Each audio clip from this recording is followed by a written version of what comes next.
नमस्कार भावांनो, हिंद केसरी मैदानमध्ये आपलं सर्वांचं स्वागत आहे. तर भावांनो, आपला सर्वांचा लाडका रुस्तम द्वादश हिंद केसरी बकासूर आज भुईच्या मैदानामध्ये पळणार होतं. याची अपडेट आपण सकाळीच दिली होती. भावांनो, तुम्हाला अपडेट आपण खरी दिली होती, कारण आपण कालच मालकांशी बोलणं झालं होतं. तर त्यांनी असे सांगितलं होतं की बकासूर उद्या पळताना दिसणार आहे. ते अपडेट आपल्याला नक्कीच सकाळी तुम्हाला दिली. तर नक्कीच भावांनो, बकासूर आज आपल्याला भुईच्या मैदानामध्ये 100% पळताना दिसला.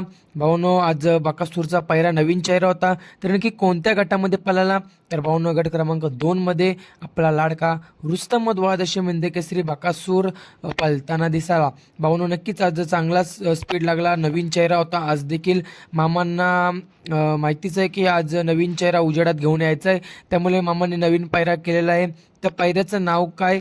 तर भावांनो, वकील आणि बकासूर ही जोडी आपण पळताना दिसायला चांगला स्पीड लागला या जोडीला. आणि तसंच गट क्रमांक 1 मध्ये बकासूरचा भाऊ चिक्या देखील गटपात झालेला आहे. नक्कीच भाऊनं चांगली जोडी पळाली, ती देखील चिक्या आणि रायण्या. आणि तसंच आपला बकासूर आणि वकील सुंदर गाडी पळाली. गाडी आता सेमीसाठी पात्र झालेली आहे. नक्कीच बकासूरला सेमीसाठी शुभेच्छा देऊया. नक्कीच आज बकासूर गुलाल करेल.